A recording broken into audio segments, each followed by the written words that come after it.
So it's 11 o'clock. Going to go ahead and call this planning commission meeting to order.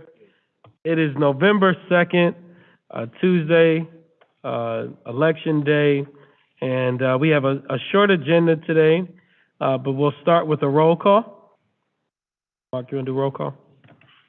Tom Aiden. Sam Battle. Here. Barry Hubbard. Here. Chad Schneider. Here. Dawn Calvert. Here. Mayor Whitfield. Here. Derek Tedrow. Here. All right, so we do have a quorum today. Has anyone heard from Mr. Aiden? I have not. Okay, so count that as a, maybe he'll come in later, we'll see. But we'll start with the approval of the minutes from September 7th. Do I have a motion to approve? So moved. Moved by Mr. Battle. Is there a second? Moved by Ted Rose. You're going to second that, Tedro? I will. I'll second. You're going to second? All right. Is there any further discussion, any comments on the minutes? All right, hearing none. All those in favor, please say aye. Aye. All those opposed, nay. Were there any abstentions? Motion carries. We have one order of old business, which is in regards to the cabinet signs, and Director Scott and Director Farkas have done some hard work on helping us to amend our design review guidelines, and they prepared a memo, so I'll pass it to them to provide an update. Thank you. So the city has received a growing number of sign applications over recent years involving cabinet signs. In 2014, the design review guidelines were amended to allow cabinet signs as long as they do not exceed 30 inches in any one direction. The past few years, multiple cabinet signs have been brought before the commission. Every single one has been approved, dating back to 2016 from what I've been able to see. So it was brought up at a recent planning commission meeting to maybe revisit this guideline. So we're looking for some direction as far as changing these guidelines, whether the commission would like to remove this cabinet sign language altogether, if you would like to allow cabinet signs and just increase how large they can be from 30 inches to 48 to whatever you would prefer, or to allow cabinet signs as long as they are secondary to a channel letter or other sign on the building. So that's the discussion that we would like to have today, and if you'd like to go ahead and take action on it, we can go ahead and get some language put together and take it before council.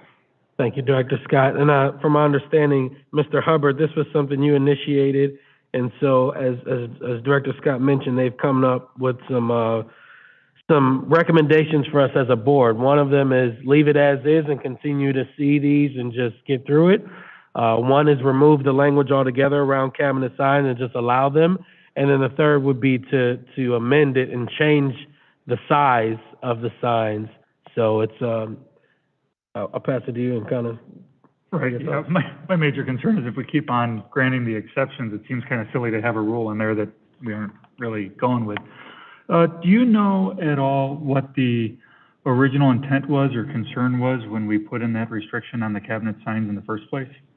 Unfortunately, I do not know what the original concern was back at that time. I did go through some old meeting minutes, but I don't know the exact date that literally came into play. So I do know that there are some communities who prefer channel letter signs only or cloud contour signs and not do the cabinet signs just out of aesthetic purposes.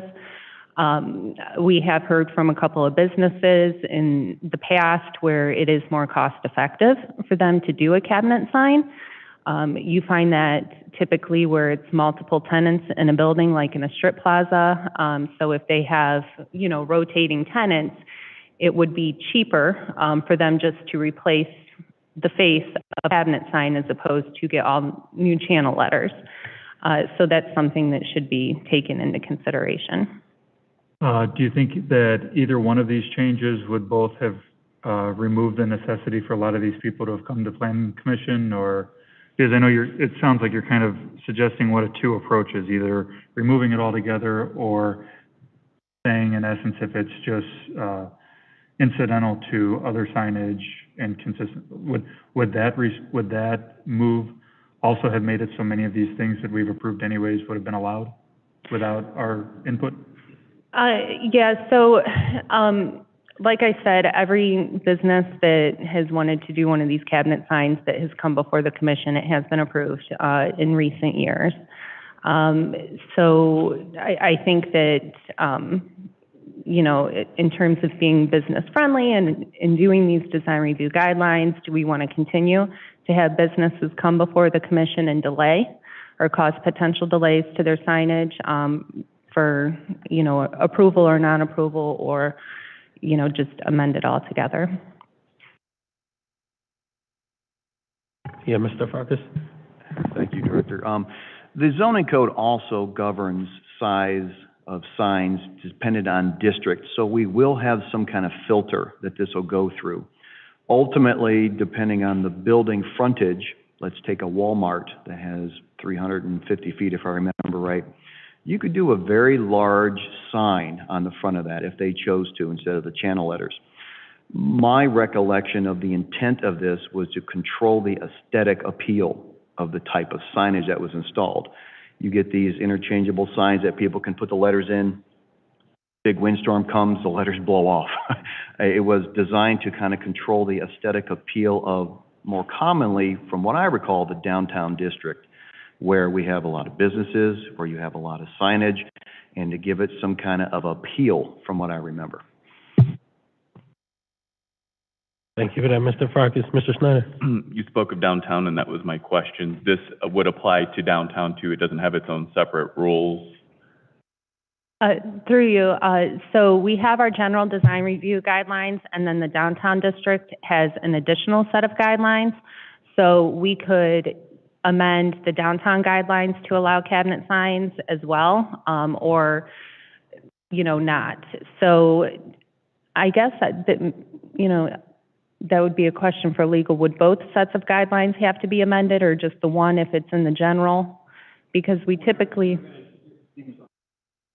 If you're going to have downtown be different than where Walmart's located, just as that example was brought up, then you would have two sets of rules and regulations saying downtown, whether it's through design review or through the zoning code or building code, would say downtown we limit to just channel signs because you want that aesthetic look, maybe, Mr. Schneider.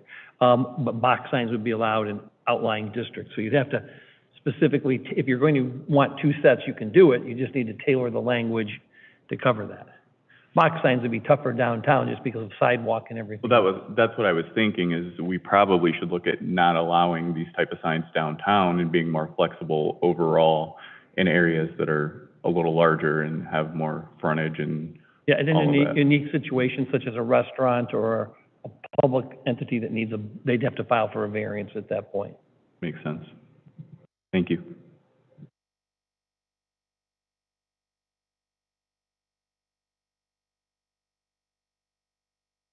Do we currently have a cabinet sign downtown? Don't we currently have some cabinet signs? Yeah, it's just, yeah. So that's not, it wouldn't be a new thing down there. We already currently have them.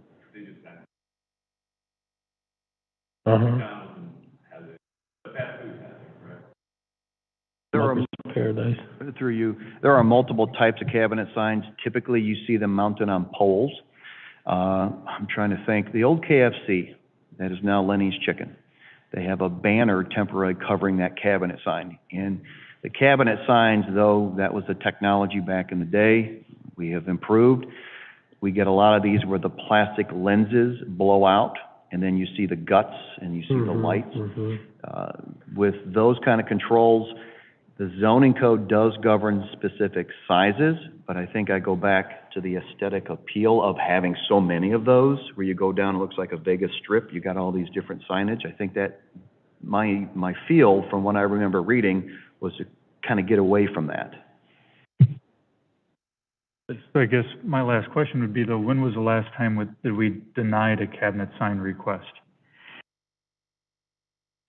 Through you, I have went back the past 4 years from my notes, and I was not able to find one that was denied, unless, Mr. Farkas, do you have? I recall in 16, we did deny one, but for the life of me, I can't remember what it was for. And it did come to the board, and it was ultimately approved, from what I remember. Yeah, I can dig. Yeah, I just went back about 4 years. So I guess I'll go, Mr. Battle. As far as my time on here, if it was a national chain, we had made exception no matter whether it was downtown or wherever. So I think the rule should be with that as well. Mm-hmm. So again, I guess the question for the board, is it worth changing now? Is it worth keeping as is? Is it taking up too much of our time as a commission? Is it slowing down businesses? Or, you know, or do we feel like, hey, we need to make some moves on it right now? We need to change things now and take this out. So I guess it's open for the board to make that decision. I would recommend, I do believe it does slow down the process and adds a level of uncertainty for many business owners, having to go through the process of requesting a waiver to the guidelines. I personally would be in favor of making the recommended changes outside of the historic downtown district. Any other thoughts? I agree with that. Okay. So, so our next steps would be, you would come back to this commission with the language that spells that out, working with the law department and make sure that no conflicts between the general and the downtown, and then we'd approve that at the next meeting, and then it would go on to full council. All For right? you, yes. Yep. Thank you for your hard work on this too. Thank you. All right, moving on. We have one public hearing for KLF Properties, 169 Ridge Street, Elyria, Ohio. Request the rezone of parcels from residential multi-household high density to business general district. Mr. Forthover, do you want to come on up and state your name and address for the record, and then we'll do a staff report. Hit your mic. Good morning, William Forthover. I think it's 368 East Bridge Street, we'll call as the address at Smitty's. We own some parcels around the Smitty's business there that are zoned residential multifamily, and we would like to change them to general business because we are in the process of listing them for sale, and hopefully a business would be interested in buying them, and we think it would be a lot cleaner if they were zoned all the same. Yep. Thank you. Thank you, Mr. Forthover. Thank you. If you could stay, please, just a second. And then staff report. Go ahead and give your staff report on this, please. Thank you, through you.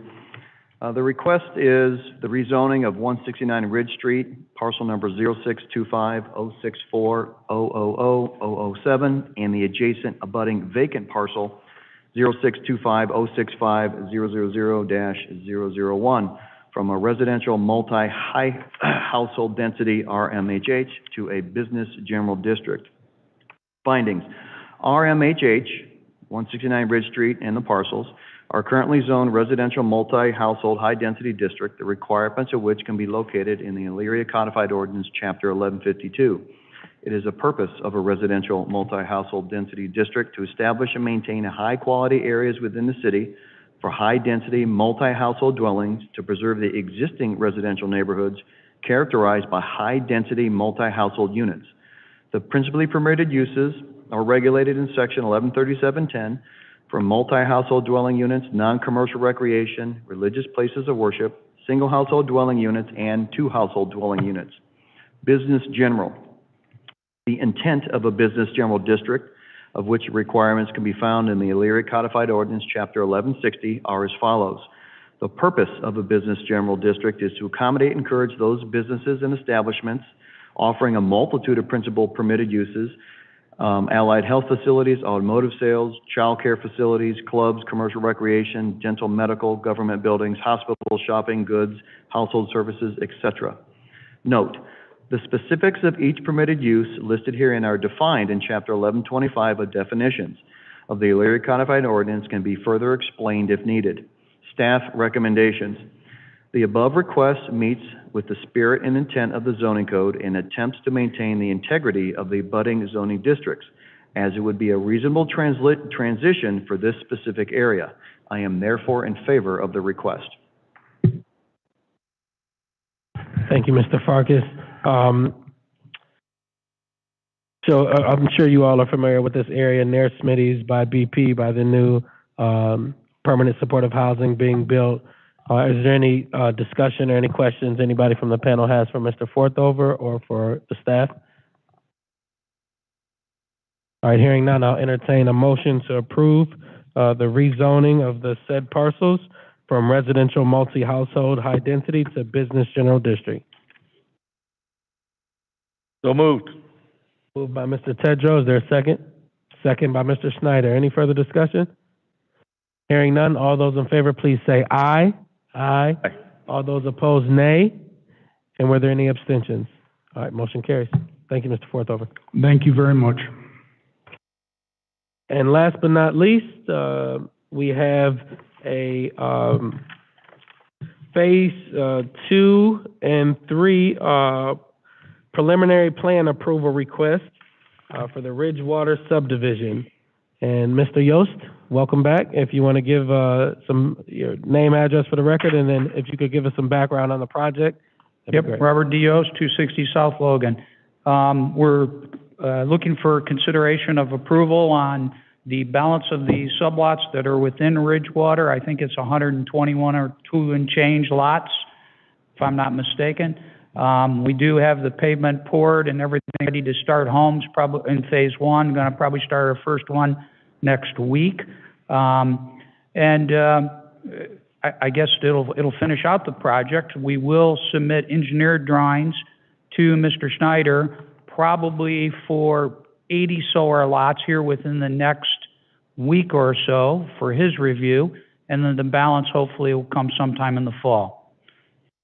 Other than that, I'll leave it to Mr. Wizard, because he's good at it. Yeah, I'm looking at you, Dave. Well, thank you, Mr. Yost. Thank you. Yep. Engineer Schneider, is there any concerns you have with this project from an engineering standpoint, traffic flow, all that good stuff? No, Mr. President. Phase 1 is went along very well. Everything's in as far as sewers, water main, the road, and all that good stuff. So very happy with phase 1 and how it went through. Phase 2 and 3 here, if the commission remembers when it first came to the commission, I think the only really difference in the overall plan was they inserted an easement in the middle of between phase 2 and 3 for a storm sewer.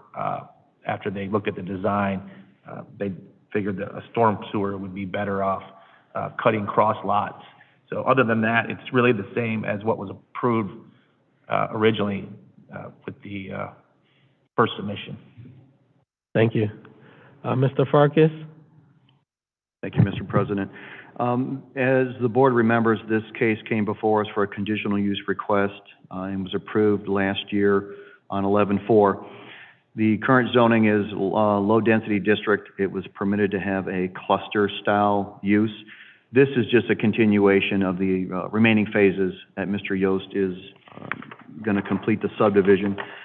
Based on my review, it's compliant with the first submittal, and I'm in favor of it. Thank you. Any questions from anyone on the panel?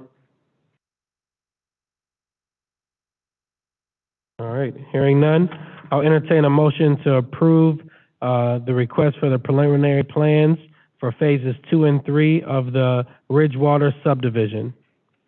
So moved. Moved by Mr. Hubbard. Is there a second? I'll second. Second by Ms. Calvert. Any further discussion? We have one abstention. Thank you, Mr. Snyder. All those in favor, please say aye. Aye. Aye. All those opposed, nay. And we have one abstention. Any other abstention? All right, motion carries. The rest of the agenda, hey, I want to talk to you for a second, Coach, if you got a second. The summary reports you have here, there's no staff and commission reports, so I'll entertain a motion to adjourn. So moved. Moved by Mr. Hubbard, second by Mr. Snyder. Any further discussion? All those in favor, please say aye. Aye. All those opposed, nay. Meeting adjourned.